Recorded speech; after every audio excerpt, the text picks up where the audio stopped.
Don't send the Patreon link until you get the ads. Can you hear this? What? Nothing.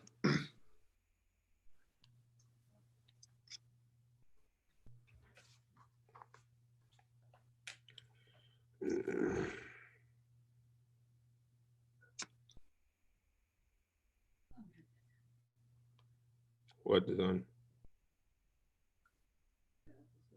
Oh. Was it hanging over you? We hadn't talked about buying a house at all.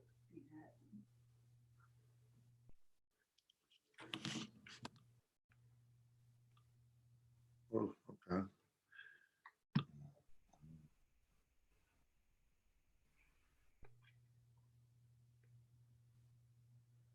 You might have to call Greg. He don't be texting fast. Okay. No, it's on the double. He was looking for ads. Can you check Lyrical, see if there's ads in there?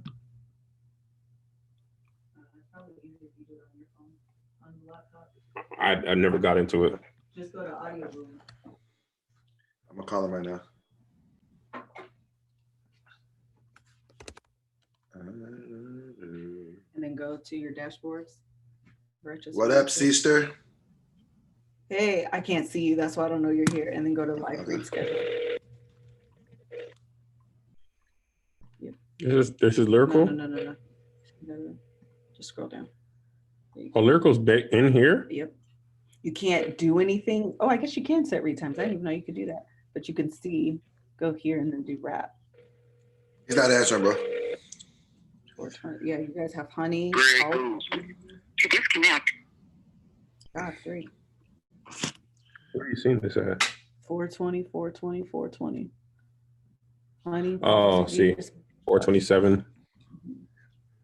Where do you get the reads from? They don't house those in there. Oh, is that on the email? Yeah. Yeah, y'all rates are still at $300. Is that bad? I don't even see that. Well, I'm sorry. Doughboy, do you want to just take a wait, did you go into your hey Dub, I can see your face now. It's better. What up? It's weird not talking to you. I see it. Did you go into Slack? Yeah, it's not in Slack. But hey, they're not expecting us to be there at no time, so ain't no rush. No, I just finished with them. I told them we were coming. Okay.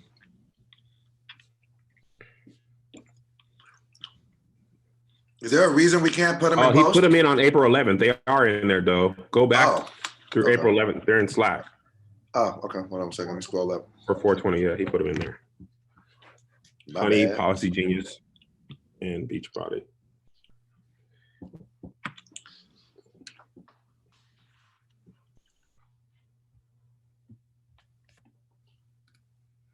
Oh, boom. There we go.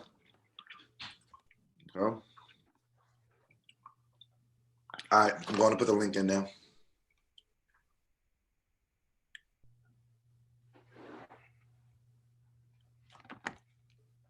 Food will be here in 20 minutes, Liz. What y'all ordering? Kale and stuff. Yeah, right. What you ordering? What you What is the main topic? Teddy Riley and them. Their 2 attempted whatchamacallits. I put some other stuff in there too. Check it out.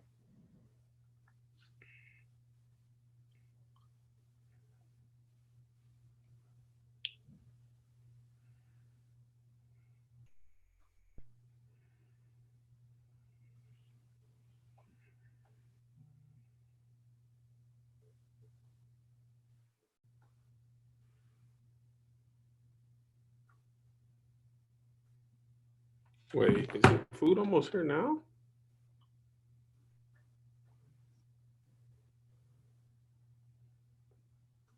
Did you do Postmates or For the kids?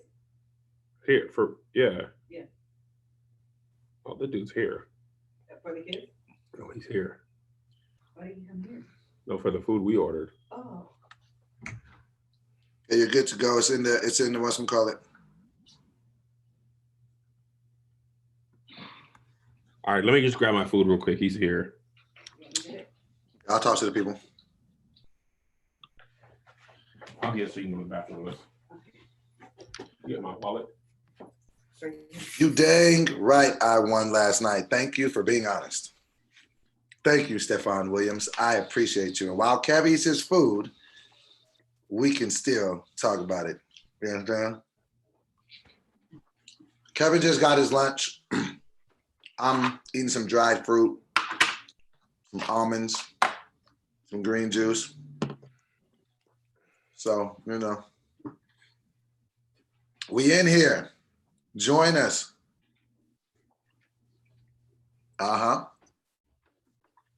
What's cracking with y'all? Hope you guys liked the first installment of That's Debatable. Myself versus Tony Baker. We debated Lauryn Hill and Nicki Minaj. And for any of you that were wondering why we would do a topic so close to each other that quickly, I personally asked for that. Because when we aired my argument for Nicki being the GOAT, I wasn't prepared. I was just going off raw emotion. And then plus it's hard to illustrate your point when you're going against 5 people. So I had hopped in the group chat and Tony, because Tony was like, I'm sick of Doe always saying crazy stuff. So I'm like, hey, Tony, how dare you say that I'm tripping? Who do you think is the GOAT over Nicki? And he was like, Lauryn Hill. I said, bro, I will really go and research the facts and we could talk and debate. And he did win. He did win. The better man won. But, you know, that's the reason why we did it like that. And I wanted to at least have some things to argue about. And honestly, this is just me talking to the right pack. I did not know that she didn't rap that much. Like you know what I mean? Because when you're going to debate something, like, you know what I mean? Like, I'm thinking, because I'm coming from a rapper state of mind. So I'm like, oh, I want to hear bars. And she's not rapping that much. So I said, once I let it. Who are you talking to? I'm talking to the people on live. There's 250 people in here. Oh, don't. Oh, you just thought I was having a crazy moment? Yeah. When I left, y'all wasn't live. I came back. I was like, Joe was in a full-blown conversation with himself. No, let me talk to you objectively. You got 2 minutes while Kevin eats? Yes. Did you hear my argument about Nicki Minaj? Listen, yes, and I said this in the comments. This is what I said. Okay. I actually thought you won majority of your argument. Thank you. But you also lost though. What? How? I think in each category, if there were 7 categories, you probably won 4.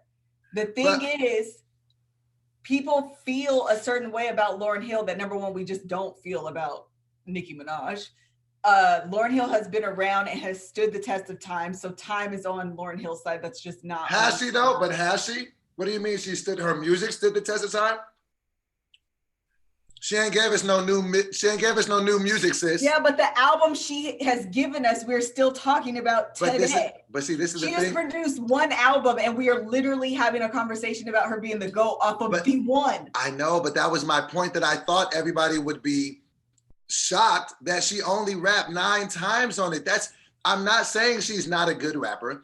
I'm not saying that she is trash by any means. All I'm saying is there's not enough output to say you're the greatest at this one thing. You didn't do it enough. Now, if you're the one person that does it and you just rapped 9 times on your album and then 11 times in your group album, and then you have Nicki Minaj that had to put out 3 mixtapes, 4 albums, she outsold her, she wins more awards. Yeah, but Doe.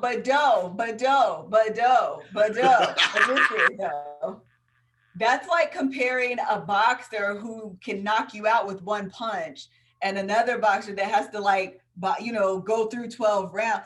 She put out one, she knocked us out, and it's one that we always go back to. Like, it is an album that is classic. It has stood the test of time. It has done what it needed to do. And really the one place that I feel like you lost, and it was like, hands down, I'm sorry, you lost this, was Impact. When you get to Impact, no one is gonna say that Nicki Minaj has had a great impact. See, that's where I thought that everybody would go with me, because the impact that I kept trying to illustrate, and nobody seemed to understand this, was she was rapping with the guys and doing just as good. Like, she was rapping with Jay, with M. I thought that that would influence the next female MC to be like, I want to be like that. She's rapping with all the guys that think they're the best. She's holding her own. That's what I thought people would see, but they were just like, no, we like Lauren from 20 years ago. Yeah. There's the GOAT conversation. I don't know if you or Tony said this. It's really about, it's opinion based and it's about feeling. And you just don't get, and people just don't like Nicki Minaj. When did that happen? Because she's a bully. I just feel like that must have, the public perception of her has turned so much in the past 3 years. I've never seen anything like it. Yeah, she's a bully. Nobody likes her. And the thing is, saying that she like blazed the trail for who? She's a carbon copy of Lil' Kim and Foxy Brown. I like debating though, because I feel like she took elements from everybody, but she created something that didn't exist before she got there. I feel like that's a stretch. I feel like, but that's my thing. I just feel like if I was a rapper and I was trying to be the greatest and I sold more than somebody and the numbers were what they were, and then everybody was just like, no, but we like that person better, I'd be like, dang, man, nothing I could do. Yeah, well, that's the thing. I don't know. Unfortunately, no matter what you presented, you lost the argument simply because you were on the wrong side. There was nothing I was going to be able to say. There's nothing. You're just literally on the wrong side. And I understood that about 10 minutes in. I was like, yeah, nothing you say is going to win. But to your credit, you prepared phenomenally. Yo, that was so fun. I liked that. Even though I lost, I liked it. I was ready for you not to have your stats and your data and your facts to back up what you had to say. It's one of those arguments you were going to lose from the beginning, but that's not to discredit the fact that you researched and knew your information. And like you were there literally in the comments. I was like, y'all ain't going to talk about Doe and just tell him to hush. He's presenting a good argument. He's just never going to win it. Right. No, that's why I think that show is going to be super fun because, and I think it's different than unpopular opinion because unpopular opinion is just like you just trying to fight everybody. With this, you get to just talk. Everybody stops and listens, and then it's just like boom. So, What up, Kevy Kev?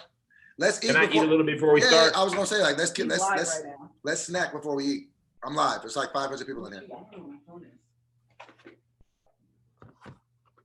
We'll start at 2 o'clock, Kev. All right. No, I don't. Is this it? No. Did you leave it in the bathroom?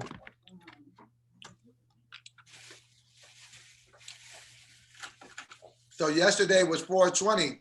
What did you do in remembrance? Smoke a turkey?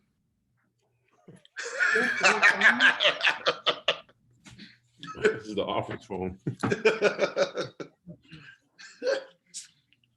What'd you that get, was man? really funny. Let me see that food, man. Just some cabbage.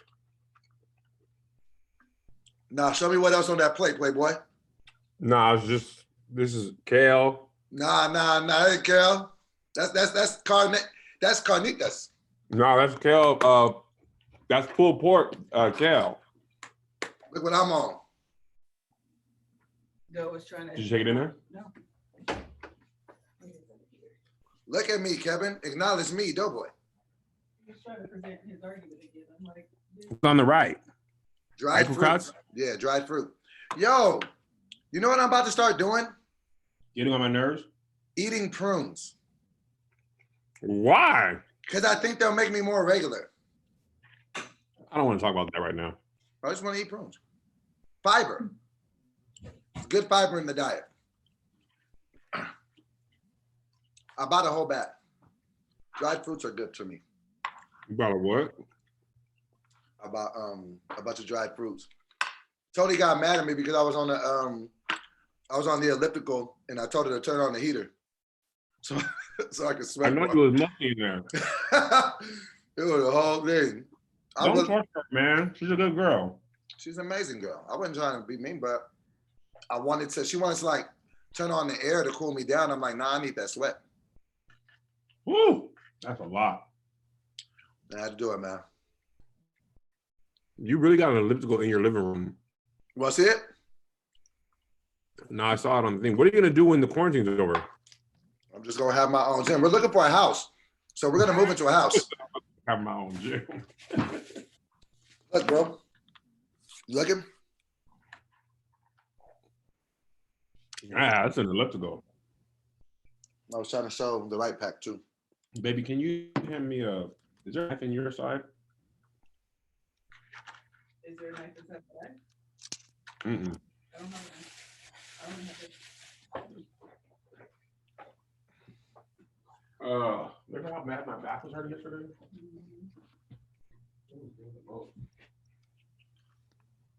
All right, so we need to be done by 3, right?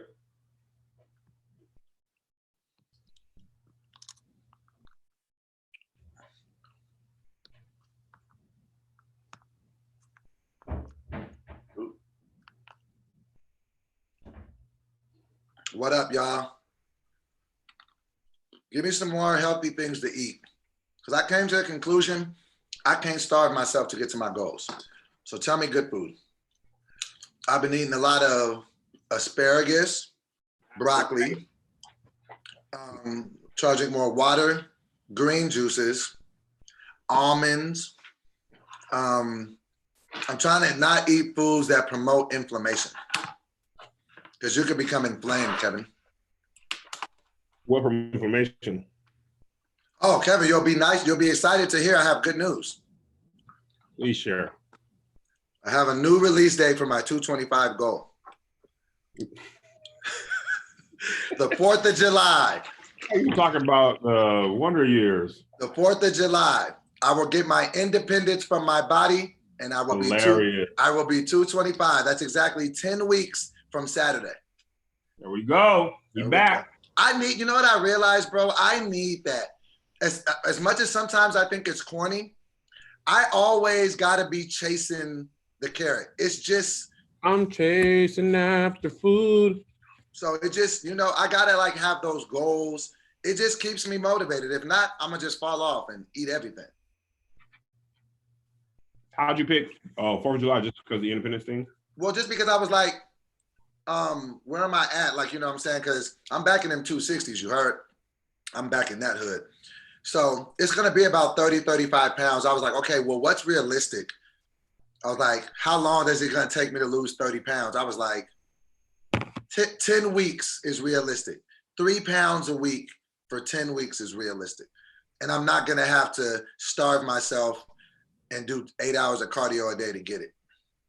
What is your plan now? I'm trying to do a variation of a part of keto where I'm just trying to like stay away from like the heavier carbs, like the breads and the potatoes and the rices. And I'm really trying to only eat between 11 and 7 to kind of do the intermittent thing. So it's kind of elements from keto and then the scheduling. Inner keto. There we go. But not like too much on the keto though, because I don't like eggs. I don't know if I talked to you about that. Bro, I'm like grossed out. Has that ever happened to you? Like you used to love a food and then one day you just did not? Yeah. It's so weird to me. I've eaten eggs my whole life. Now, every time she puts them on my plate, I'm like, please get them away from me. My whole life has changed. They say that our food allergies change every 7 years. Did you know that? Yeah, I've heard our taste buds change too. I used to hate salmon, but I love it now. I used to hate spicy food, and I love it now. I can't think of anything I used to love that I don't like anymore. I've always liked eggs, and now I'm literally repulsed by eggs. I'm like, I'm thinking maybe I just don't like runny eggs, like sunny side up. So I'm gonna have her like maybe try to boil them. But me and eggs is Y'all ain't walking. It's like we're walking on eggshells. Oh my God. What does that even mean? What is that a metaphor for? Walking on eggshells? Walking gingerly. Okay. Just take your time, man. Just tell me when you're ready. You ain't got to rush. I'm definitely trying to rush. Don't, man. Be cool. I got to do something else at 4. Well, it's only 2. We got 2 hours. We only got to do this for an hour. But I got to go back to the house. Oh, you're at the old house right now? Huh? You at the old house? You said I was saying going to the house after, right? What did you say, Doe? What house are you at? You got so many houses. I'm at the office. Oh. I love being up at the office, man. I see I got the whatchamacallit refrigerator in there. That was lit. You seen it? What's y'all doing with that little one? You can have it. I'm going to ask you for it. There's no room for it or no need for it now. Did you have anything that you needed to get rid of from your old house that I could have wanted? I don't remember you asking me. If you did, why didn't you tell me and what did you do with it? Tell me what it was so I can tell you if I would have took it or not. Oh, yo, you are funny, man. Did y'all get rid of anything? Not really. I really need a deep freezer, Kevin. Where are you gonna put a deep freezer? I don't know, but I'm it's time for me to move because I'm starting to be a little bit too optimistic about how much stuff we can fit in this 2-bedroom apartment. I have an elliptical in the living room. I'm an idiot. That was. But listen, I told myself, look, bro, I'm gonna gain weight if I don't do something. No, I can't go to the gym and I can't go outside and work out. Thank God I'm in a position where I could put some bread down and it wasn't gonna wreck my life. You picked it back up and ate it. I'll tell you, man. Because it's so easy to gain weight, man. I'm the best at that. For me, I have that mastered. I've been addicted to watching micro apartment videos on YouTube. Oh, you were telling me about that. People be living in, this dude was living, him and his wife were living in a 300 square foot apartment in London. How does that even work? Bruh. Under their bed, they have all their clothes. They're crazy, bro. Why do they want to live like that? To save money? Save money. He's a minimalist. Save the planet. I was like, bro, nobody care about Earth. Yeah, nobody trying to save it that bad. Hold on a second. I'm gonna turn my AC on. Hold on.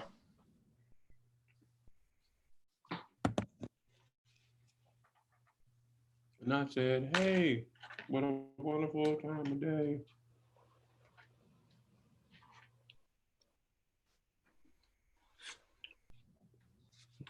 All right, dude, I'm about ready. Give me 2 minutes. Oh, you about ready? Right, Pack, you ready? You want to go home, right, Les? You want to go home? But if we can't, this is fine too. Did they catch you when you Postmates will be there? About to be delivered to the door right now.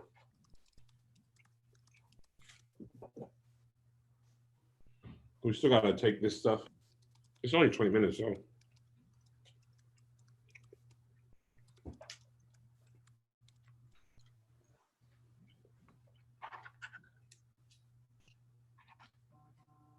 And I said, hey. Why don't more people live in motorhomes in LA? You would think that that would be a real, because as many people come out here and be like, look, bro, I'm gonna just thug it out until I make it. Bro, I can show you 3 or 4 trailer parks Right around this in this neighborhood. Really? They just be small. You wouldn't even notice them. I don't think I've ever seen one. You never paid attention. You driven right past them. They just don't look like it. What does it look like from the outside? Like a Look parking like lot? America up there by the mall. Yeah. There's one right next to it. You're kidding. No.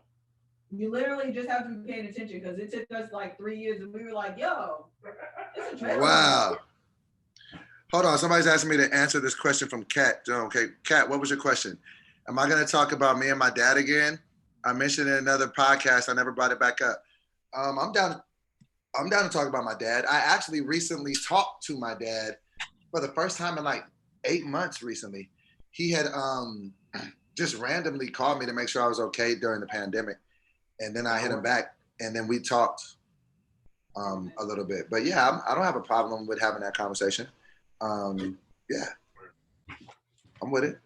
I have a pretty crazy past. You probably just have to listen to it in doses. There's a lot. There's a lot that's going on and transpired. You been watching Insecure? No, I have not. Have you watched it? Yeah. Was it good this season? Show. Great show. Yeah, I loved it. I had just been waiting. Like they took a longer than expected sabbatical, no? I think they took a whole year off. Yeah, because I was like waiting and I was like, oh. So yeah, and plus, you know what I'm really starting to believe about myself? I'm spoiled by the binge watch capability that I know exists, and I hate week to week watching. Why? I despise it, actually. I don't want to wait a week. Like, let me just watch it all right now. That Netflix has created that problem. Yeah, because I love to just, people are waiting. There are shows people are waiting to watch when it's available. They're like, I want to watch it all at once. Because when you get that option and you can watch a whole season in a weekend, like, why would you want to wait 2 months to do that? These are the things I'll be talking about, Kevin.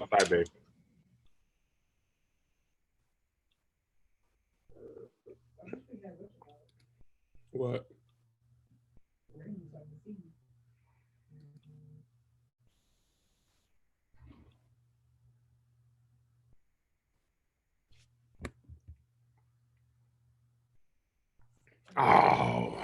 Oh no, Kevin. What, Kevin?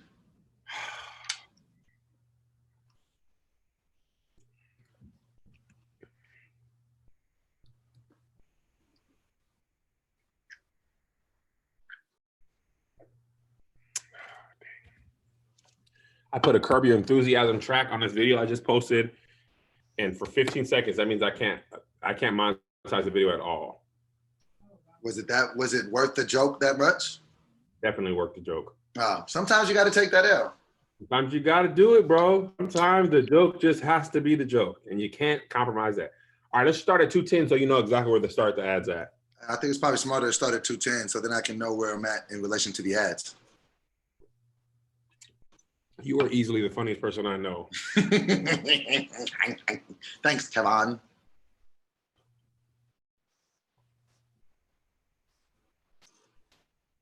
Oh, and I got a curveball out the gate.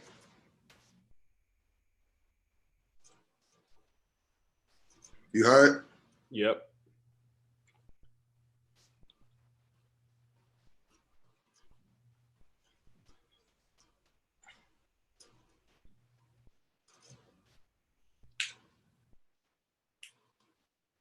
Kev, you don't even be drinking soda like that. Why are you drinking that? When I had no water at the office and I was thirsty. There you go. The cafe ain't been open in 2 months. That's just crazy, bro. That's why I used to buy my water from. Tell me that you started getting some traction in on Ozark season 3. You asked that. We're probably 4 episodes in? Yeah, I think right now we're at the starting point. Yeah, me and Melissa had a bet that she was the reason we weren't watching it because she was falling asleep. And I bet her $100. I bet her $100 that she was gonna fall asleep before me, and she fell asleep before me, and she sent me the money from my account.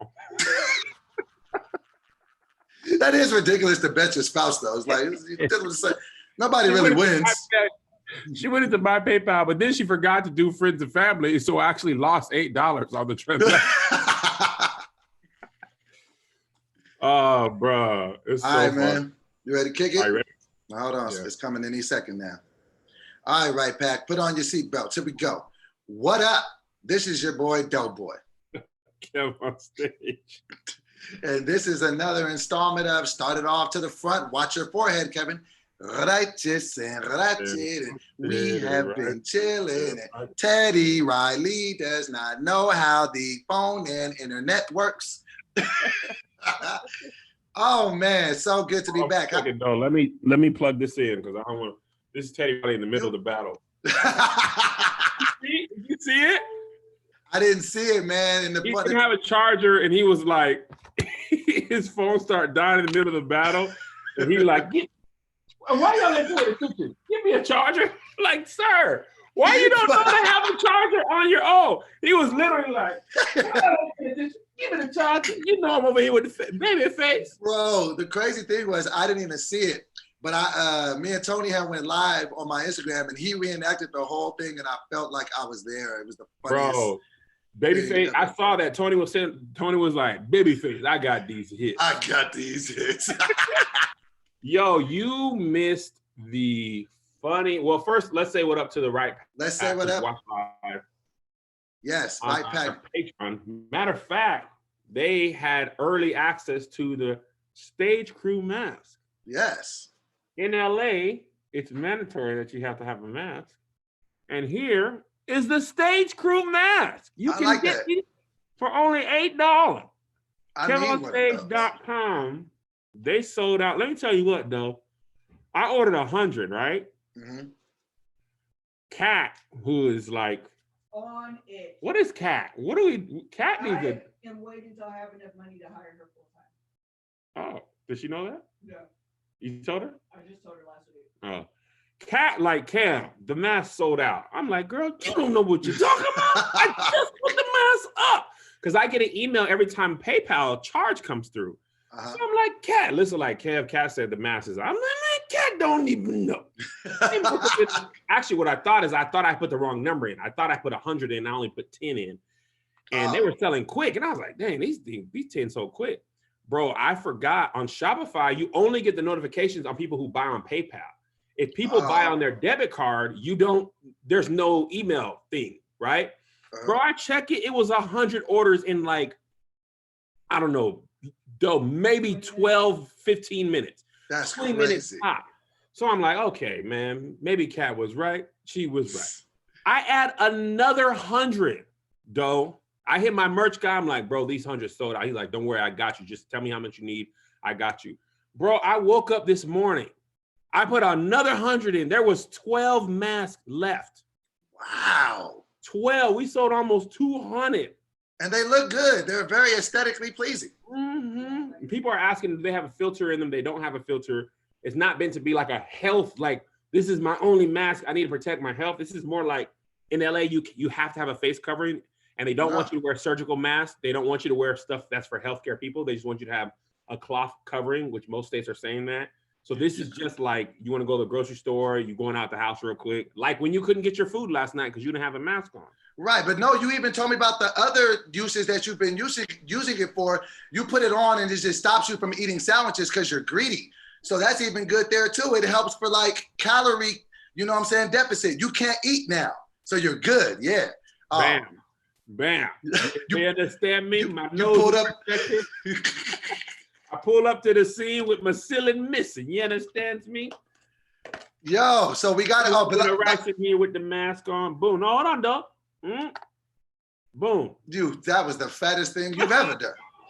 But like he said, shout out to the Right Pack. They are watching this. If you would like to they're watching this on Tuesday. This don't drop until Wednesday. Like he said, they get the drop on stuff early. They get discounted different stuff. They get exclusive content you can't find anywhere. I got a show there called Slept On. Jossie has a show called The Gazi Tapes. They do the 11 Hour After Dark. It's a lot of dope stuff going on. You can join for as low as $5 a month. Go to $5, Buster. KevOnStageStudios.com. Actually, that was not a website at all. Doughboy just kept saying KevOnStageStudios.com, and Josh was like, "Yo, Doughboy, that's not nothing." So I actually went and bought KevOnStageStudios.com, and now that does go to the Patreon because Doughboy was just. And actually, Doughboy, let me tell you what Doughboy said the other day. My mistakes have purpose. So when you said KevOnStageStudios.com, I was like, Doughboy, that ain't even no website. Wait a second. Why don't I have KevOnStageStudios.com? I should have been on that, right? So then I was like, actually, Doughboy, thank you for doing that because I should have been on that domain name. And eventually it'll be a real website, but right now it's just so when you say that, it'll go to the Patreon. And actually, your Your Mistakes Have Purpose led to our new show called The Debatables, which is airing for free everywhere, but the Patrons get to watch it live. Yes. Joe was so mad that he lost the Nicki Minaj argument on Unpopular Opinion that he was like, I want to debate Tony Baker specifically, and I'll show him. I'm going to stay up till 4 a.m. I'm going to do my research, and I'm going to present an argument. And he lost again. This time, just one-on-one. But we got a good piece of content out of it. So that was the dope thing about it. So yes, man, sometimes mistakes can be purposeful. Mistakes have purpose is a word. If I was still preaching, if I was still a youth pastor, oh my God. Mistakes. My God. We got a lot of stuff on the docket, but first I got a curveball. Curveball? Me What and Tony almost was out of there.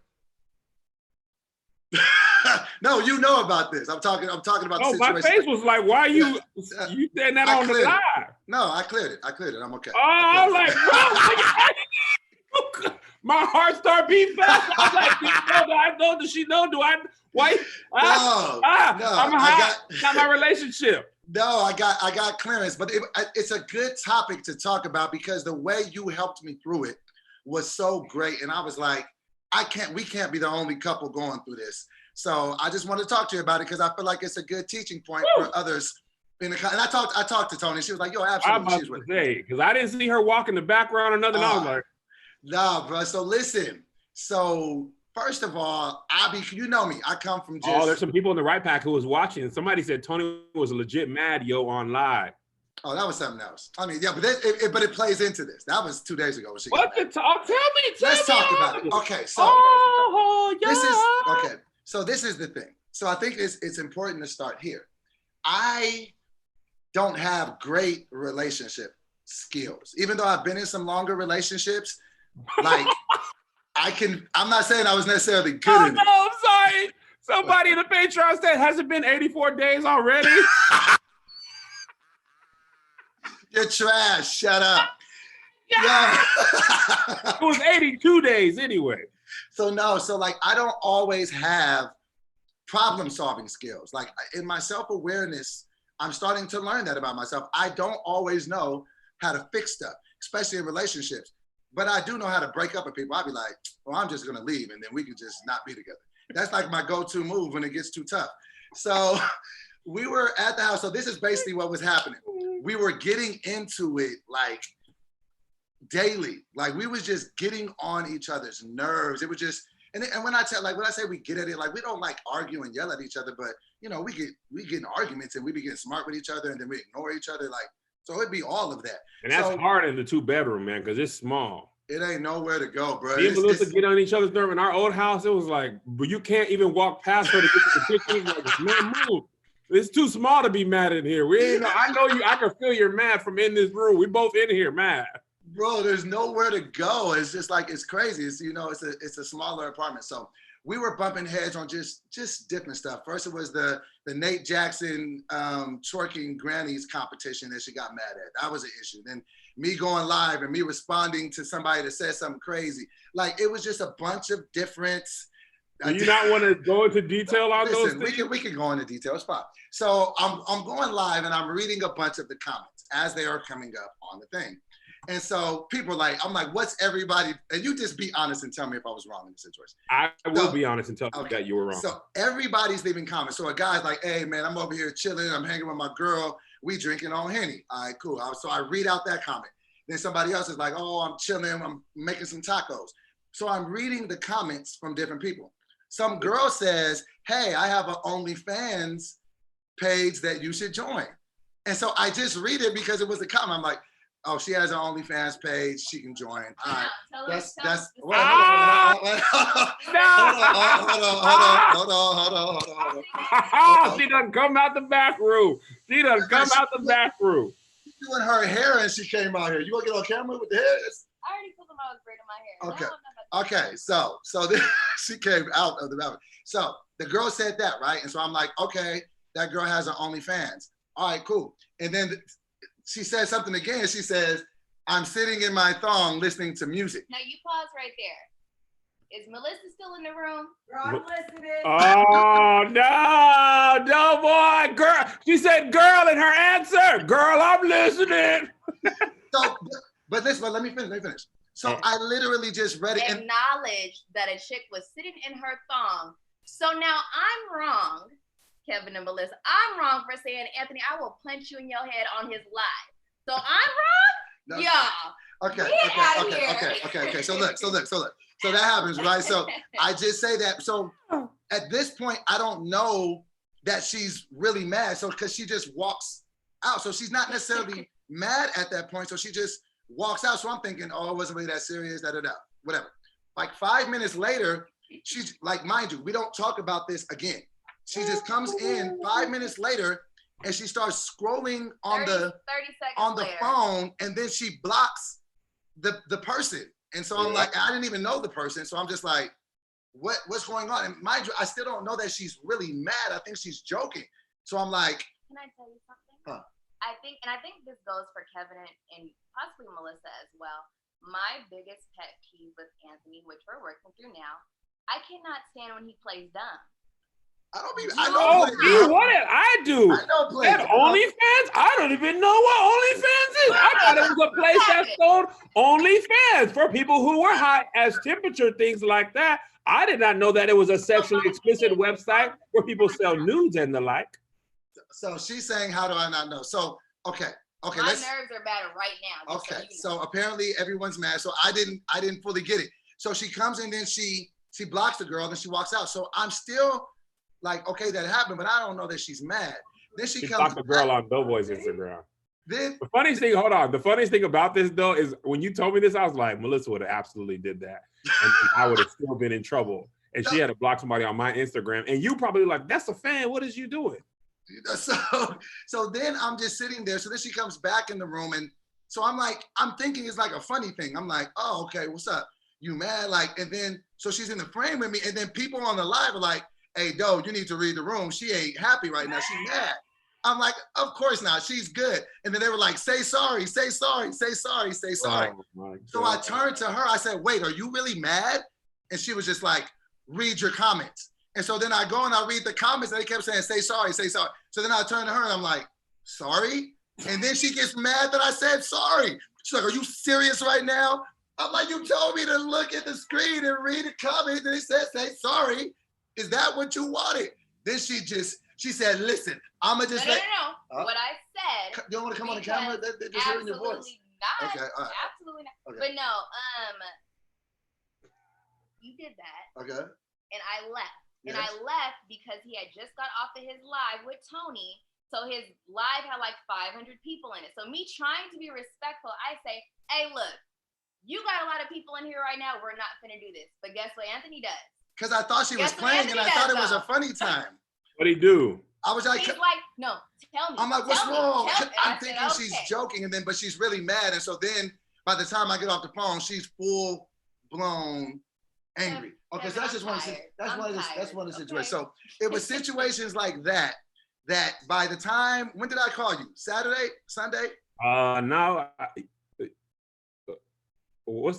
Sunday then. Yeah, Sunday. By the time I called you Sunday, I was ready to exit the relationship. I just figured it was the best thing to do. Not saying that that's the smartest thing, but I was just like, and I don't ever really call you.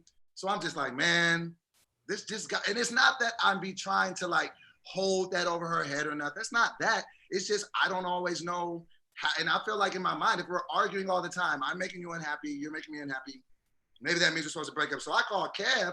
I'm like, Kev, man, it's crazy, man. I think this is probably it. I haven't been talking to you about it. I should leave. And he's like, well, what is it? I'm like, I don't know, man. She's always there, man. I be there and then she be there. So we just basically got to flush it out, all the issues. And then Kev just basically reiterated to me. He was just like, bro, everybody's going through this right now. Why don't you just get out of the house a little bit when you can? You can go to the office. You can work there. There's nobody there. Maybe just some space in between you guys at sometimes would not have you just, and then you even gave me some examples about yourself, how like in the morning you'll go for a walk, you'll be by yourself, different things like that. But the biggest thing that you were saying is that, you know, it's important when we're selling stuff online. And I know that we all shop online a lot, but did you know that you can make online shopping even better, Kevin? You can with Honey. Honey is the free online shipping tool that saves you money online. Honey automatically finds you the best promo codes and applies them to your cart, which makes online shopping finally feel as easy as it's supposed to be. Now, Kev, you know, we're in the middle of the stuff going on outside, and I can't always go outside. I'm always looking for different things, and I'm always trying to find stuff. I'll be looking for coupons. I'm trying to save money. I go to Honey all the time. They get me straight every time I need it. Listen to this. Honey has found its over 18 million members, over $2 billion in savings. Oh. Did you know Honey supports over 30,000 stores online, and they're adding more every day? Users love Honey. That's why it has over 100,000 five-star reviews on the Google Chrome store. Now listen to this. Not using Honey is literally passing up free money. It's free to use and installs in just a few seconds. Plus, it's backed by PayPal, so you know it's good. Get Honey. Yeah. Join at honey.com/RR. Arnold. That's joinhoney.com/RR. Arnold. All right, so back to the proceedings this evening. So the conversation me and Kev had. Did you use a personal testimony for Honey? Huh? Did you use a personal testimony for Honey? Yes, I was talking about how it's everything going on outside. I've been needing to get the right stuff. Yeah. Okay. You should listen when I be reading these things, Kevin. Yeah, I kind of tuned out. I was like, man, shut up. Oh, so Sunday happened. Josh, edit that part out. Huh? Okay. I said, Josh, edit that part out.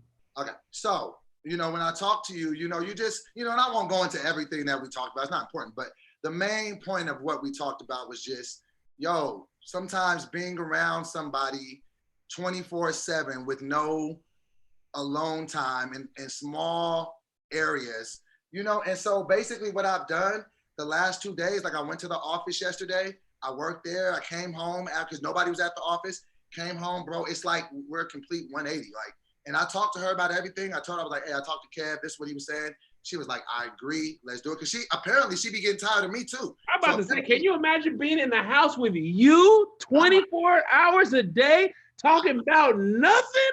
Every day. What do you think about apple slices? I like them. Granny Smith or Red Delicious, both are good apples. You know what? I haven't had brie in a while. It's a good cheese, but Parmesan is my favorite. Foxes, you know, the inherent problem with foxes, they've got the white part of their tail. It's like, okay, Sonic the Hedgehog, tails, he has 2 tails. That's not even really ridiculous. And you know what? I think Barack Obama, a little bit overrated as a president. I didn't even vote for him anyway. Voting is overrated. You know what? I don't like Minneapolis as a city. So many letters. The Mall of America. Oh, look at me. I got a Viking. I'm cold. I hate Minneapolis. You're an idiot. Bruh, when you said, hey, I think we need some time of prayer, I'm gonna go to the office. I'm surprised she wasn't like, yes, oh my God, thank you. Yes, she was. And so that's what we learned, man. Cause man, like that's my biggest thing, man. Like whatever happens with me and Tony, I just want to give it my best effort. I just want to try. And I'd be like, man. You're a get up type of dude for these relationships. You'd be like, I told you this on the phone. I said, you don't see solutions. You only see problems. And when you don't see the solution, you're like, all right, bro, I'm done. I'm off that. But you got to work through the problem. If you're serious about her or being serious in a long distance relationship or a long-term relationship, a committed relationship, you living together, the answer ain't always going to be, I don't want to be with you no more. Right. Because then you haven't learned anything about, you still going to be annoying with the next person. If y'all don't work out, you're going to be annoying with your own person. Just you by yourself. I'm really annoying. Yes. No. You are. That'd be my thing. You abhor silence. When we were on the tour, I realized, I was like, you cannot just be like, I don't know why. Look at that. 3 seconds. You can't take it. You cannot take. We used to be in the car, and I feel like the first year we had like a vibe. Me, Tony, to hear, even Melissa and Josh, we are very similar in the like, we just chilling.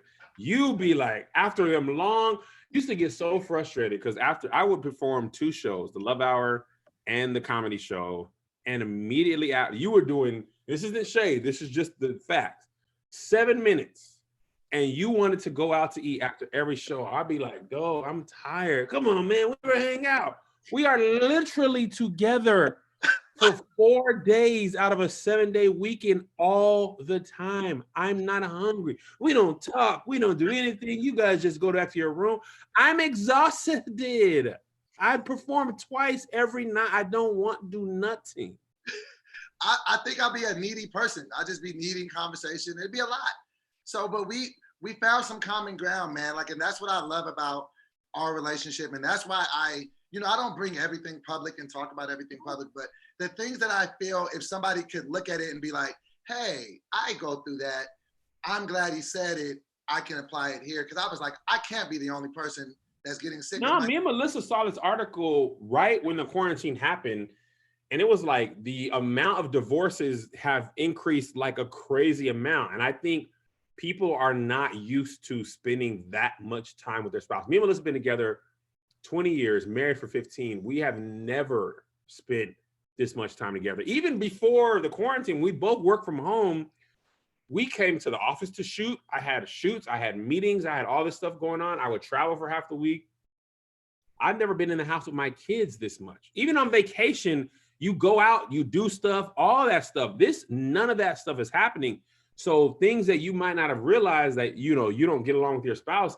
If you go from seeing them, like we actually did the math. When I worked at All Deaf, I left the house at like, I believe 7 o'clock or 7:30, 7:30 to drop the boys off at school. I wouldn't see Melissa from 7:30 until usually 7:30 when I got home, maybe even 8, depending on traffic. And then you was going to bed at like 9:30. 9:30, 10 o'clock. So in our relationship, a day with her. 3 hours on 5 days a week. On the weekends, when I wasn't on tour, you're at home together, but with soccer and this and that, you know what I'm saying? Like, even if it's 24 hours, it ain't that, but that's 2 days out of the week. People are not used to 24 hours a day every single day for weeks on end. Especially if you were cheating on your spouse, you can't even cheat. You can't leave the house. You're like, bro, only reason we was together is because I was cheating on you most of the time after work. Now I can't even do that. I just gotta be up here looking at you, being with you. I don't even have the chance to cheat on you. So what are some of the things that you do? Because even you in a successful marriage that you've had, but you still get that alone time on a date. How do you do that? Because I think it'll help some people out there in this pandemic and everything that's going on. How do you find moments just to get some Kevin time? Melissa and I both have, thank the Lord, we have spaces in our house that are different. So she'll go downstairs, and this, I don't want to speak for her, but I'm gonna ask her, Liz, you be needing a long time with my house? She'll go downstairs, fold clothes, watch stuff on Netflix that don't include me. She was watching Black Af the other day. She was watching The Innocence Files.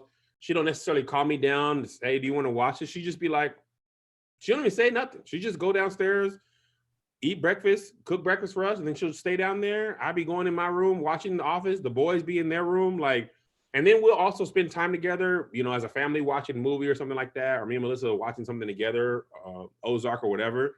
But I think it's okay to realize that you are your own in a relationship, you're your own person in a relationship with someone else. Right. And I think we try to we need to do everything together. We need to watch every show together. We need to spend all the time together. And we forget that when you're dating, you're not spending all that time together. You still got to do things that you want to do, eat things that you want to eat. It was even as simple as like, this is relatively recent. Melissa was like, I don't want to say we used to get into it, but it'd be like, we felt like we needed to agree on one order from Postmates. We're both hungry. So what do you think about Chick-fil-A? And I'm like, I don't really want that, but I do really want that. She's like, I don't really want that. I want Chipotle. And I'm like, I don't really want Chipotle. But we realized you can order Chipotle and I can order Chick-fil-A. And you could both be eating what you want. Like, we don't have to order from the same place. Of course, you got to pay 2 delivery fees and things like that. But like, just the freedom of being like, I don't want that. Just yesterday, she ordered Chipotle, and I was like, no, I don't really want that. But then by the time the food came here, I was like, no, I did want that. You think something that subtle can still make you feel like you still have a piece of individuality? So I think a lot of us I think this was a movie, You Complete Me. Remember that from Jerry Maguire? Yeah. You Complete Me. Mm-hmm. I feel like a lot of us went into marriages and relationship in this You Complete Me thing. Like, I need you to be a complete person. And I think Will Smith said this. I met him in January. Mm. You don't. I don't know exactly how I phrase it, but essentially, I am my own whole person, and you are your own whole person, and we are together. We are in a relationship. I'm responsible for my happiness. You're responsible for your happiness. I am not responsible for your happiness. And even the Love Hour, Dr. Lori Watson, she said you're not even responsible for your partner's orgasm. Wait, what? Hold on. Oh, you are not responsible for your partner's orgasm. That's if there is something that you're supposed to be responsible for, that's absolutely what you're supposed to be. That's what I thought. If you don't bust, because I didn't do my job, right? I messed up. She was saying that sometimes you have sex, it feels good and you don't finish, right? Think about ice cream, your favorite ice cream, whatever it is. If you have a pint of it, what is it? Mint chip. Mint chip, though. You got a pint of mint chip, right? Whole pint. If you eat a third of it, you're having a good time, and you put the rest in the freezer, you didn't finish it, but does that mean you didn't enjoy what you had? No, I guess I never thought of it like that. That was a good amount. I don't necessarily have to eat the whole thing to enjoy I it. would argue that me eating the ice cream would give me the feeling that that would equivalent in orgasm if I'm having sex. Well, yeah. Wait, what do you mean? Okay, if I'm eating ice cream, finishing moment of like finishing the ice cream. I'm eating the ice cream, it's giving me that every time I take a bite. Yeah, and that's like one pump. Each bite is like one pump. Oh, a pump. Okay, pump. Okay. And when you finish the ice cream, you're like, right? So in my mind, up into this part of my relationship, if it doesn't work, if Melissa don't see the promised land, I have not done my job. And she was like, no, it doesn't have to be like that. And honestly, your partner is responsible for, there's a lot more that goes into an orgasm than just like the feeling. You got to be in the right headspace, temperature. Apparently, you're less likely to orgasm if you're cold, if your feet are cold. So even like putting socks on. Temperature has something to do with your ability to have an orgasm? Temperature, because think about it. If you are cold, right, or too hot, you are thinking about that. Like, oh man, it is freezing in here. If you're having sex and you're freezing, you're like, man, this feels good, but I am like, if you're tense, right? If you're tense, that's going to be harder to reach the promised land. If you're tense, if you're like the right temperature, you're like, I'm more relaxed. Orgasm is the absence. Remember, she said it's the absence of like all those. The orgasm is the absence of all the inhibitors. Letting go of what's in your mind. If you're stressed out at work, whatever, kids getting on your nerve, you're not feeling great about yourself, you're not feeling pretty, handsome, whatever, like you're cold, you're hot, you ate too much. There's so many more factors for women, at least. For men, that's not as common for men, but there's a lot of stuff that hold on. So by that rationale, what you're saying is true. Let's just say I'm in a relationship with Tony. She's had a terrible day that's going to make all of those different things for her impossible to get to the promised land. She comes home, we do, and then she doesn't orgasm. I instantly take this as a personal failure, but it really had nothing to do with me at all. A lot of times it has nothing to do with you. That's really surprising. But you know what comes as no surprise to me? That we're all stuck in our homes for a while. Beachbody On Demand is the easy to use streaming service that gives you instant access, you understand? Yeah. To over 1,300 super effective workouts suited for anybody at any time. The secret to getting results is getting started. Yeah. Now, hold on 1 second here. I want to tell you about what I've been doing. Okay. I'm trying to get down to that 225. So I know that. I got to work out at the house. I can't go to the gym. So boom, I'm using a program called Morning Meltdown 100. I get up in the morning, I get my burn, I'm lit. And it's helping me to get to my goals because I told you I'm going to hit 225 by the 4th of July. Now you listen to this. I really want you to try this service because it works. Now listen, this is the company behind P90X, Insanity, and 21 Day Fix. Now check out some of Beachbody's newest programs like Morning Meltdown 100 and 80-Day Obsession and start every day strong. Workouts as short as 10 minutes that don't require extra equipment. In the time it takes you to drive and park at the gym, you could be finished working out. And right now, our listeners can get a special free trial membership when you text RR R&R. to 303030 303030. You will get full access to this entire platform for free. All the workouts, the nutrition, information, and support, totally free. Again, just text RR to 303030. You feel. So this is very interesting, Kevin. I did not know. You should watch was Love so. Hour, bro. The Love Hour is a great podcast for marriages and relationships and single people. There's a lot of work you can do on your own prior to relationship. A lot of work you can do if you're in a committed relationship. A lot of work you can do in your marriage. A lot of things I'm learning. Like I never professed to be like a love expert, but I thought because I was married to Melissa and we've been doing the podcast for 3 years, I'm like, I probably know more than most men. Bro, I be in there learning like, no, what? You what? Oh, no, huh? Let me ask you this, and then after this we can move on because I don't want to turn this into a whole therapy session. But I do want to ask you this: how can I change the fact of every time we get into it, I'm running to the alarm and I'm ready to get out of here? Like I know that's I got one word for you. What's up? 4 syllables. Fair. P-he. 3 syllables. I saw all the letters. I was like, there's got to be one between these two. There's some inherent problems you have with yourself that are bleeding out into your relationships, to your workout stuff, to your alcoholism, that if unchecked there are symptoms from the unresolved issues that are spilling out in ways you don't understand. And until you understand them, you won't be able to process them. When I went, one of the best things about therapy for me is I thought I knew what I was going to learn in there, right? My real dad wasn't there. I'm a baby. Why nobody love me? I don't have no daddy now. Why he left me on the curb, holding that baseball glove, holding that ball. He's out of town. I don't know why I just wrote a rock song. That was hilarious. But there's simple stuff like my parents were working regular jobs and running a business. They didn't come to my sports games. So in my life now, I'm like, Melissa, you got to come to everything with me because I need somebody in my corner. It took me going to therapy to realize that I was putting the pressure on her to do what my parents didn't do when I was in 7th grade.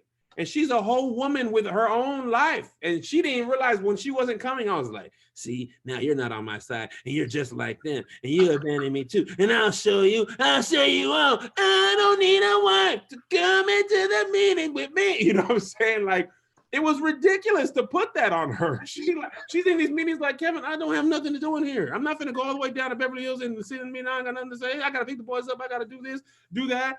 And then at the same time, she's like, I want to be a mother. I want to cook dinner for my kids. We travel all the time. Like, so we're clashing on stuff that had nothing to do with my real dad. Nothing to do with like, and my parents weren't even like bad parents. Like they really, you know, and it's crazy also how small memories will be like such big anchor points of your life. Yes. Like one specific, so I played basketball all my life as a kid, AAU, high school, and then college intramurally, right? One game in El Paso, 10th grade, I came home from a home game at Irvin High School, came back to the house. My grandma didn't pick me up. My mom couldn't drive, so she never could pick me up. I get home and my whole family, mom, grandma, sister, is just in the living room watching TV. And I'm like, fam, why didn't y'all come to the game? They were just like, they just didn't have no answer, bro. Now, here's the crazy thing, though. I never even asked them to come to the game. I never even asked.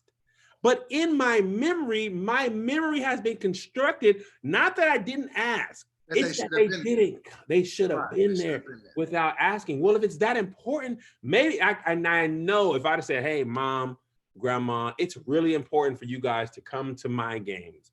At least some of them. There's no way they would have just been like, oh, shut up, we ain't going. You know what I'm saying? Did that bother you for a long time, like that particular game? No, it is I have like 4 basketball memories of all that time I played basketball. Mostly negative. 10th grade, they didn't come. In 12th grade, I had a double-double, 27 and 12 against Yelm. I hit threes. I blocked somebody's shot out of bounds. Melissa was 27 and 12? 27 and 12. Against our rival, I crossed their best player over. He fell, and I shot the ball and hit the backboard. And didn't hit the rim. Really? I was so surprised that he fell. I was like, that bro. ball. I mean, big boy, crossed him, bam. He fell, and then I was like, I like Spice Adams, bro. I'm talking about hit the backboard, and I just ran back like, man, that was terrible. But I was so surprised that he fell, right? So I have that memory. And then when I was like in 7th grade, my AAU team had won a tournament, and we could go to Disneyland to play, and we all had to raise $200. And I was like, you know, they give you the little box of candy and stuff. I was like, Dad, I'm gonna sell this candy. I'm gonna, you know, pay my way there. He was like, nope, you're not gonna go. And I was like, what? I don't even need nothing from you. Mind you, what he didn't tell me is that 200 was just the thing that we could sell to like help cover the cost. But there was a flight, hotel, there was way more cost, and he didn't have it, but he didn't want to say, I don't got it. He was just like, man, I'm sorry, son, like you can't go. So in my mind, I was like, you are the enemy. You don't want to see me reach my dreams, right? And I know he was just flat broke. And he was like, bro, I don't have, like, I want you to not be good at basketball because all this traveling and stuff, I don't have money for you to be doing that, right? So I don't know if you've seen the movie Inside Out. I haven't, but I think I need to.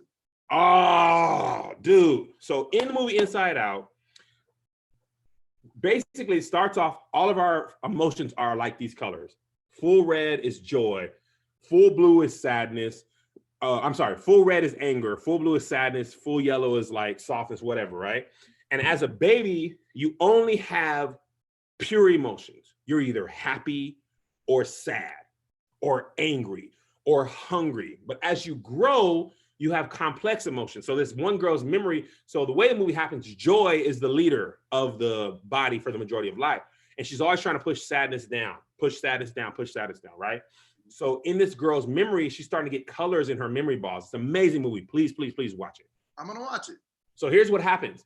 Sadness is a necessary feeling for your development, right? So this memory this little girl had, she has it of her team celebrating with her, and they're jumping up and down. They're having like this great momentous occasion. And Joy's like, I'm responsible for that. So they play the tape back, and what happened was the team had lost, and the girl was feeling sad. And what happened is her team had came over to cheer her up, and all she remembers is the joy part, but she doesn't remember that she felt sadness. And these are the complex emotions that we have, right? Wow. So in my own mind, I'm taking these things and I'm making them only the bad part of my parents, of my mom, or my dad, or whatever. And then I had to really realize in my therapy, like I was like, 1, I never asked my parents. 2, for the most part, they were really supportive and busy. 3, where they were poor, so they were mostly at work. And 4, that was a long time ago, right? So I'm holding on to this bitterness, anger, blah, blah, blah, for no reason. And you run with that for your whole life. Ever, bro. It was a misunderstanding because you looked at it like, you didn't want me to do this because you don't believe in me. All I needed to do was sell this $200, and you are hating on me when that really wasn't even a.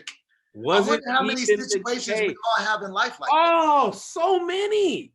Because we paint the narrative in our mind that best suits what we want the truth to be. Woo. We are the best authors of the, and if no one ever challenges that, we are completely justified and right. I am right because no one ever, and that's what therapy really does. It challenges some of the notions that have been unchallenged. Like Melissa's not, she's a great wife, I love her, great mother, great everything. She is not a professional therapist. So she doesn't know how to ask the questions to get me to open up about that stuff. She wants to, but these people are trained, they are professionals. The same way you know how to make somebody laugh strategically and even play a character that doesn't look like a character. This woman knows how to do that job. So now I'm like, oh my gosh, I've been tripping. Like I've been tripping, me. And I'm in there not wanting to go to therapy thinking it's all this stuff about my real dad. And there's more stuff that is small, minuscule, little things that, perfect example. No. Ricky Bobby, you seen Talladega Nights. I did.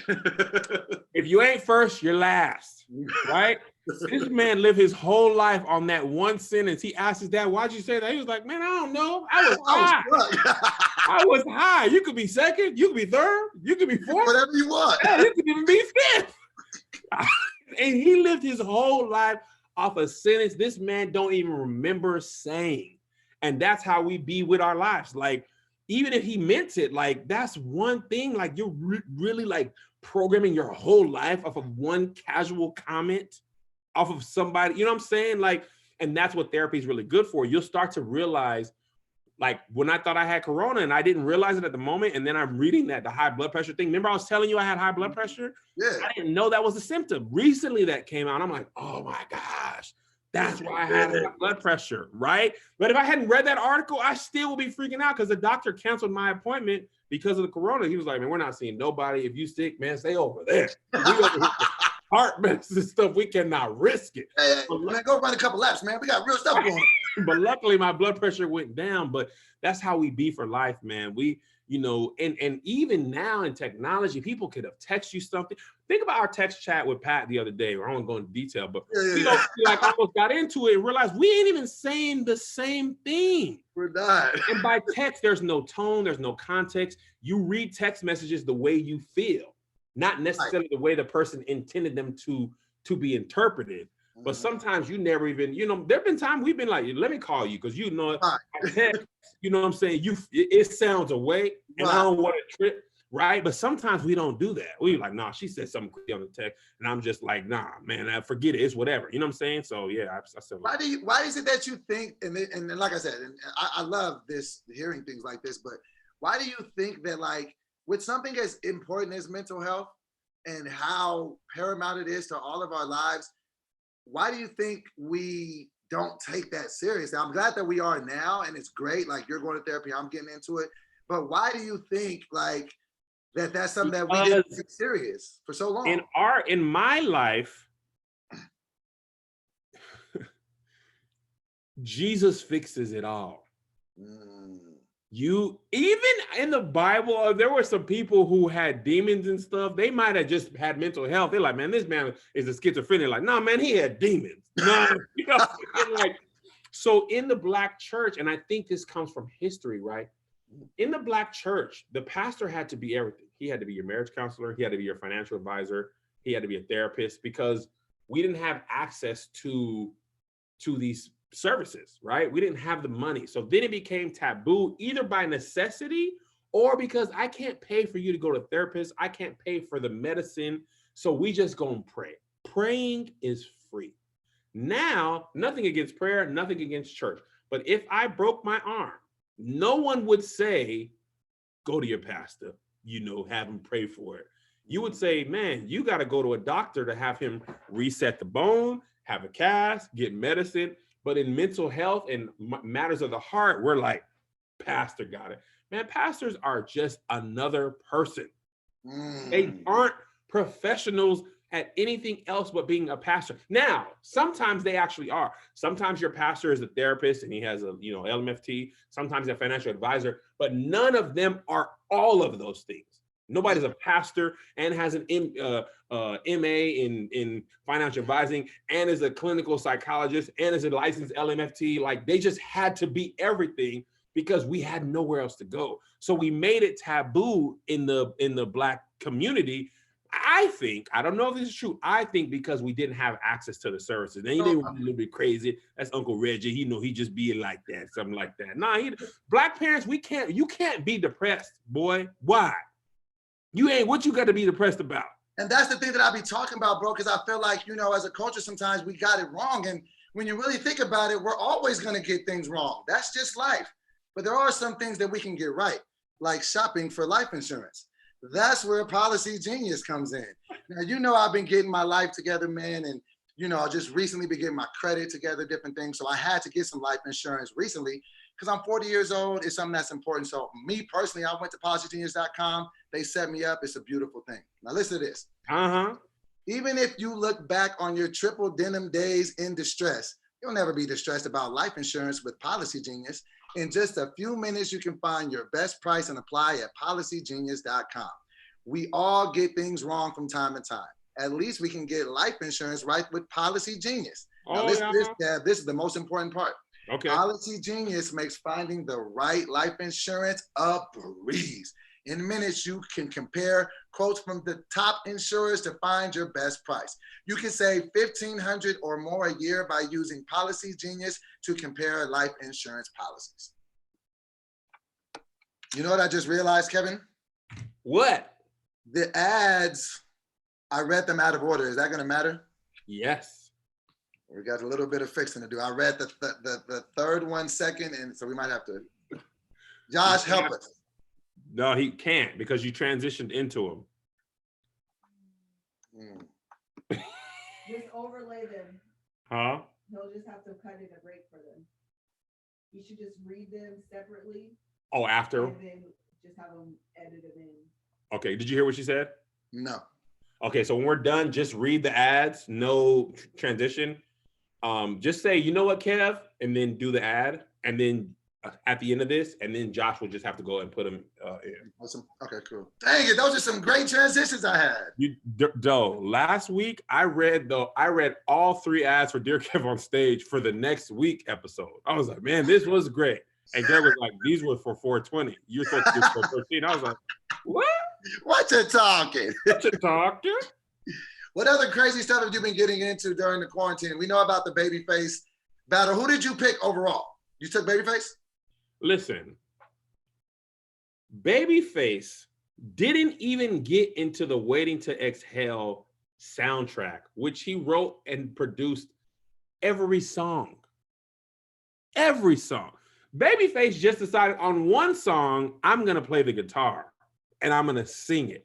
Teddy Riley about lost his mind. He was like, oh, we could do instruments. Whole location change. Ran to the part of the studio he should have been in from the beginning because the Wi-Fi was better over there. And then he playing the keys.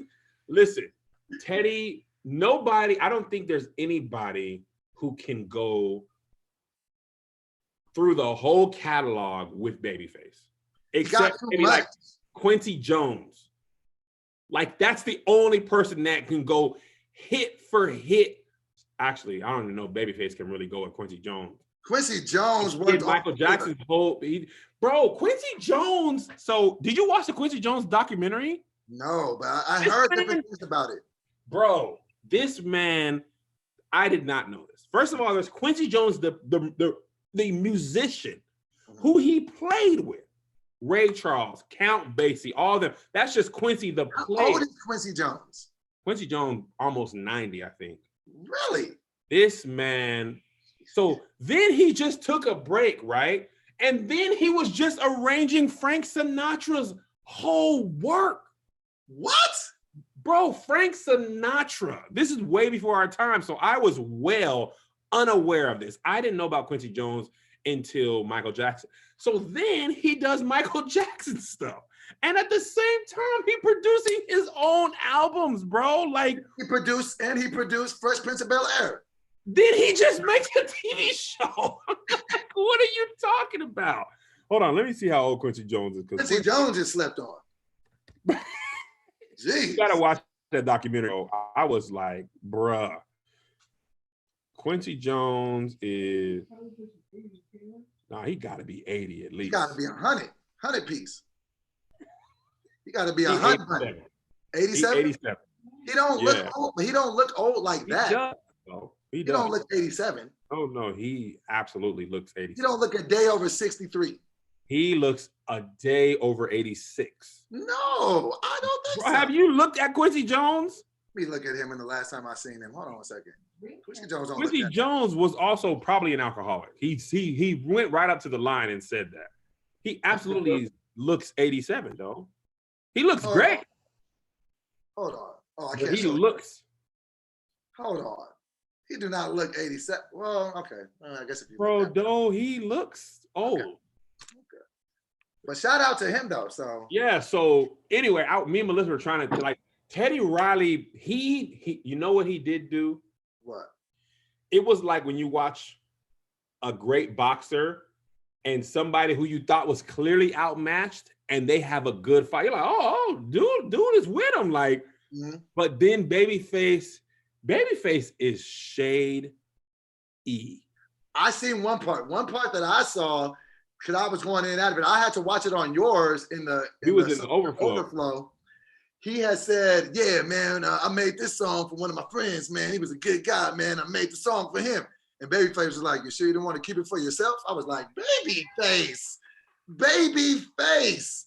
So I'm gonna tell you the part I thought was the rudest, most shadiest statement ever. I think Teddy Riley was playing a Janet Jackson song. He played one song and Babyface was like, did you write that? Did you? Oh, remix. Oh, I didn't know we could do remixes. I don't do that. Hilarious. Man said, oh, I don't do remixes. Yo. Bruh. He's shady. All original over here. Oh, remix? Oh.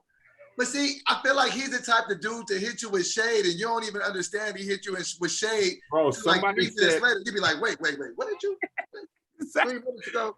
Somebody on Twitter said, Babyface the type of dude you get in a fight with, and people be like, bro, I thought he was cool. He was like, it was just something about that guy. His vibe was mad disrespectful.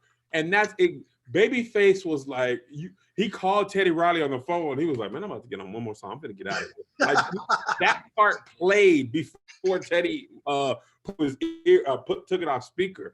So he had said a whole bunch of shady stuff like that. Like, man, it was cool what you did with your little music. Anyway, here's another #1 hit that I did.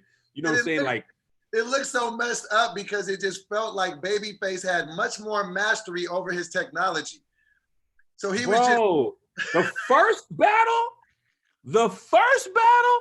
Teddy Riley was on one.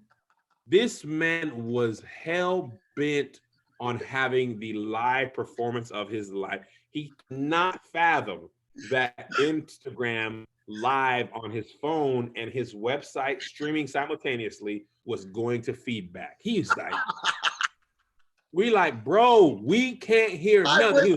Why was he dancing with the music? His boy, there was just so many funny parts about that. Spice Adams had such a video. He kept putting the Ring doorbell sound in there. Do. It was, bro. But that was really a sound in there. People was ringing the door. He had 38 people.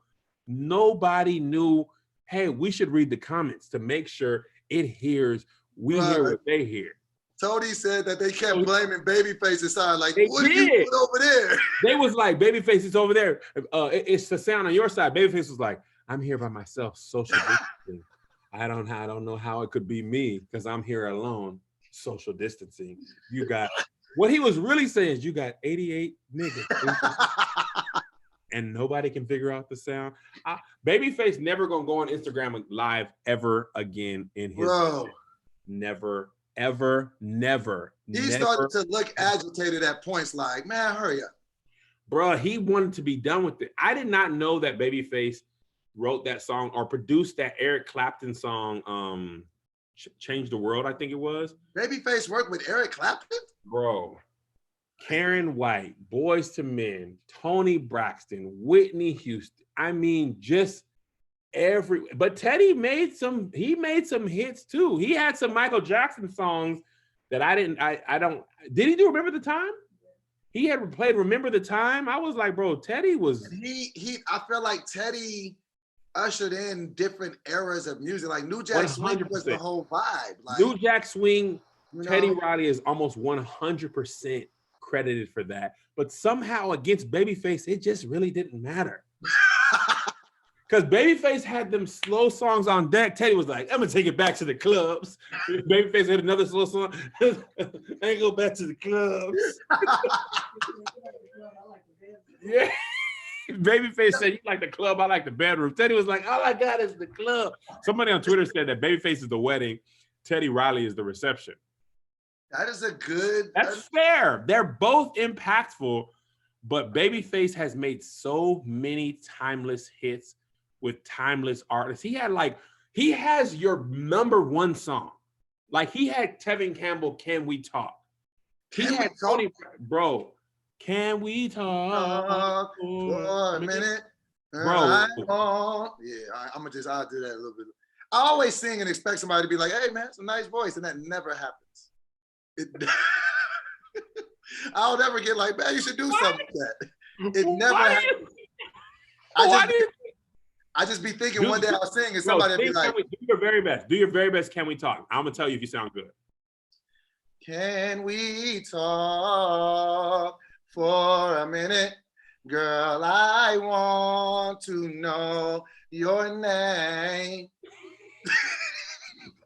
No, listen. You actually hit a couple notes that were smooth. I closed my eyes and I imagined you over there like, but I know you weren't doing that. Why? I just want to sing. I want to. I want the same thing, and my voice be coming out just like yours. In my head, Let me hear you sing it. Let me hear you sing it. Can we talk for a minute? Girl, I want to know your name. See? I think I low-key was better than you, though. I don't know. I think we're both terrible, and that's fine. Let me tell you what happened really funny, though. You know how you feel like you can sing in your head, like in your earphones, right? Mm-hmm. So I was singing Jamie Foxx's Brady Bunch, which is my favorite stand-up comedy joke of all time, right? Bro, I told Liz, I said, man, you know what the problem is? I just gotta feel like I'm in my car. Yo, I put my Bose noise canceling headphones on, right? Clicked it on, turned them all the way up, went into my little shooting space, sang this song to where I could not hear myself, went to edit the video, and I was like, oh my God. Is this who are you singing to? Cats? Yo, when I tell you it was I'm talking about Brady Bunch. I said, I mean, I thought me and Jamie were one. I thought me and Jamie were one voice, one sound. Bro, I sound like tires peeling off in a parking garage. And Melissa was like, I was like, listen, this is how it sounds. She was like, I try to tell you. It not sound the way you think it do sound. It do not. I hate it because it's something that I've always wanted to excel in, and it ain't in the car. You can learn it, but you have to have a professional teach you. This dude, Stevie Mackey, was telling me great singers are great hearers, and what they have to hear is the note they want and the sound that the sound that's coming out of their mouth, and match those two. And that's why I don't know how to harmonize, because I can't hear what note I'm supposed to do, and I can't, even if I could hear it, I can't make my voice do it. I can do, sometimes I can sing, like when I was in the junior choir at church, if you put a strong tenor next to me, I can copy what you do. Mm-hmm. But if you don't sing, I'd be like, hallelujah, hallelujah, hallelujah. So you're like tone deaf, like pitch deaf? I would probably am tone deaf. I'm probably all the things bad that you can be. Man, I'm still getting I'm getting vocal lessons. I want to prove that if you take your time and you understand the mechanics of singing, you can probably sound better. But I don't think I can ever be I don't know. Do you think a singer can be natural born? I think you have to be natural born. I don't think you can learn how to sing. Can you learn how to sing? You can, I think. So listen to this. Why do you think Kiara Sheard can sing? I think it's because she grew up in a family of singers and spent her whole life basically practicing and being taught by masters, right? Erica Campbell's kids, my pastor, Mary, all three of her kids can sing, right? But when they're just messing around, Warren is teaching his son how to play the bass, and Erica is singing with her daughter. So if you have a person who is a professional musician as your parent, JoJo and Zay, infinitely going to be funnier than more kids, not only because I'm a comedian, but because they went on tour with us, sitting in that van, hearing me and you and Tone and Tahir hit jokes. Zay and JoJo be cracking me up. And I think it's because they're growing up with comedians. Same way Steph Curry was shooting around with Dale Curry all his life. His dad was already one of the best shooters. Steph just shooting with his dad, growing up around basketball. I think you have a better chance of being amazing at something if you are around people who are amazing at it. So then you think by that rationale, are we all born with the same vocal capabilities and then certain people can just train it better? I don't know. Cause see, I thought about that too. Like, I think about that with LeBron. He's obviously has some, and Jordan too. There is some innate athletic ability that he was born with that I do not have. And I think if I worked, this is why I stopped playing the bass. I realized when I was playing the bass, and I told this old dude, he was a monster. I was like, yo, teach me that run that you did. Because I could copy anything, right? He was like, man, I don't even know what I be playing. I just be playing, it just be coming out. I don't even know it. So I realized, man, I can copy you, but I can't create the way you can. And that's what I be thinking like about LeBron. Like, he has the natural ability, him, Jordan, the greats, and then they also have the work ethic. Of like mastering that skill. I think if I worked as hard as LeBron does, I don't think I'd ever be anywhere near as good as he is at basketball. So by that rationale, it's safe to say that it's very rare for do you think the talent, the talent can be bigger than the desire to work on it so good to become good? Like, can you be born with the desire to make yourself great more than you can be born with talent? About, Melissa. The greatness debate, are you great because you're talented, or are you great because your work ethic, or is your greatness your work ethic? Right. Because some people just be naturally good at stuff. And they, like my nephew, Monique's son, Nehemiah, he just be flipping, and he's stupid fast, and he always has been. He could just flip and run faster than most kids, like running 2 or 3 years older than him, just flipping naturally. Nobody in Melissa's family can flip. They're all fast though, but nobody can flip. So is athletic ability innate? I think so. I think part of it is, but like, is work ethic innate? Because I have a crazy work ethic, but my mom had a crazy work ethic. She worked 3 jobs. She also was an entrepreneur, 3 jobs, and was an entrepreneur later on in life. So I kind of saw somebody working that hard my whole life. But is that because I saw her because she was my mom? Like Michael Vick was super talented, never did no film or nothing. Peyton Manning was not nearly as. But look how far that talent took him though. I know if he would have worked on it, but look how far just the sheer talent took him. Yeah, but Peyton Manning did all that work and didn't have Michael Vick's talent, and he went farther. He actually won a championship. Or Tom Brady is a better example because he was a 6th round draft pick. Yeah. But Michael Vick is easily a better athlete than both of them combined. But they are better quarterbacks than he is. Because they worked better. So, but Michael Vick was also like, I don't have to because you can't catch me. Like, why do I need to be film? Because when you run to sack Peyton Manning, you're going to sack him. So he has to figure out how to get the ball out. When you run to sack Michael Vick, he's like, out of there. I'm out of there. So what I need to learn, you know what I'm saying? So that's what I'm saying, like creativity, just like this quarantine thing, right? We would not have thought of some Instagram Live, the versus thing that Timberland and them doing, that doesn't happen if there's no coronavirus. Yeah. 1, because they're both not just sitting at home, and 2, because there's not a captive audience who's just like, I'll watch it. Babyface them, man, I think a stat said it was like 3 million people watched that at some point. And it would have been more if you could have got in. That was so crazy that I've never seen nothing like that. Yo, and I'm telling you, friend to friend, the entertainment industry will not be the same after this. Oh, I know that. The fact that we have basically moved when we first started doing Zooms, remember we used to have to be like, guys, you got to understand, we can. And, Zoom is sometimes people been watching so much content on Zoom. They are more okay with it than they would have ever been prior to coronavirus. You adjust to what happens in real time. Bro, we came up with the Debatables, which actually might be a better show on Zoom because you can actually mute the other people. You're having to learn how to talk better because on Zoom you can't talk over people the way you do in real life, and you don't have the same feel of the room, that you have in real life. So I think we'll see a lot of differences coming out of this. Melissa said AMC ain't even supposed to come back as a movie theater. How is that gonna work, bro? I loved going to the movies and out to eat. We got to figure out what life gonna look like. I think life will come back eventually, but some things will never be the same, I think.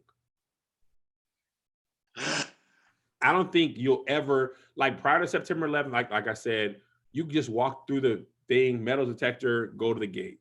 We still fly, but it's not a smooth process. Like it's not as smooth. Oh, and remember when I was telling you that the college system was never going to be the same, and you was like, and I was telling you, no, I did not do that. That's not what I was saying. I was saying they were already doing that. What I'm saying is though, now it's colleges that's talking about not opening back up. I believe that. And now everybody is starting to like give up they said, I think Harvard is letting that online curriculum go. Like if everything goes and more online curriculum is pushed while we get through it, I think more people would be likely to keep doing it afterwards. Yeah, for sure. Because you could be like, hey, I ain't got to spend all that money. Oh yeah.